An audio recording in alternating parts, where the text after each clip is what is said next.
क्या हुआ है बोलो। हम रत्नानी सेंटर क्लास के लिए पूजा कोई गणेश जी बोले भाद्रपद महीने की संकष्टी चतुर्थी हर प्रकार की सिद्धि दिया करती है।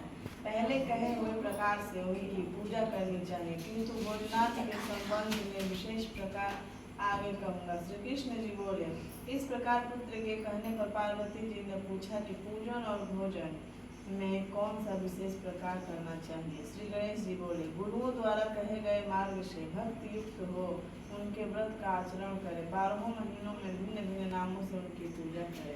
12 महीनों की चतुर्थी के दिन प्रातः काल नित्य क्रम में निवृत्त होकर विनायक एकदंत कृष्ण पिंड गजानन लंबोद भालचंद्र हेरम्ब विकट वक्रतुंड आखुरथ विघ्नराज तथा गणाधिप प्रभृति 12 नामों से पृथक पृथक पूजा करें।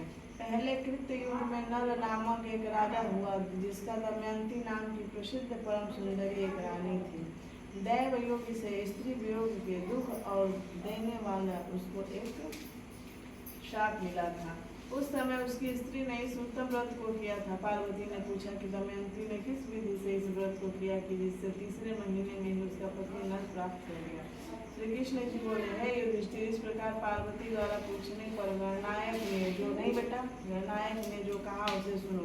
श्री गणेश जी बोले हे माता नल राजा की विपत्ति क्रम में बढ़ने लगी। हाथी खाने से हाथी घोड़साल से घोड़े चोरी हो गए। चोरों के खजाना लूटने लिए दुष्टों ने महल में आग लगा दी। राजकार्य और चौपट करने वाले मंत्री को भी इनको छोड़कर भाग। राजा भी जुए में अपना सब राजपाट गंवाकर अंत में दमयंती ने साथ जंगल चला गया।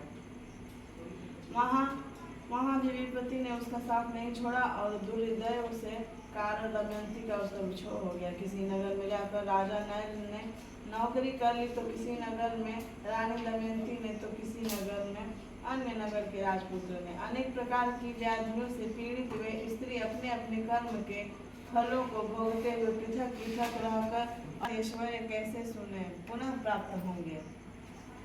गणेश जी बोले इस प्रकार दमयंती का वचन सुनकर शर्भंग ऋषि बोले हे दमयंती बड़े से बड़े संकट को दूर करने वाला और समस्त कामनाओं को पूर्ण करने वाला व्रत कहता हूँ, सुनो।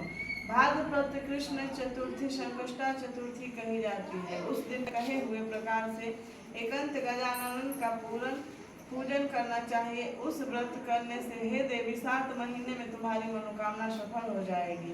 गणेश जी बोले तब दमयंती भाद्रपद महीने में संकष्टा चतुर्थी से इस व्रत को आरंभ कर लगातार 7 महीने तक गणनाथ के पूजन में तत्पर रही और 7 महीने के बाद ही उसके पति राजपुत्र और पहले की तरह समस्त ऐश्वर्य प्राप्त हुआ। श्री कृष्ण जी बोले हे युधिष्ठिर आप भी इस व्रत को करें। इसको अपना आपका भी नष्ट राज्य पुनः आपको प्राप्त होगा और समस्त शत्रुओं का नाश होगा। हे राजन इस प्रकार समस्त दुख को नाश करने वाला अद्भुत को देने वाला व्रतों में उत्तम यह व्रत मैंने आपसे कहा है।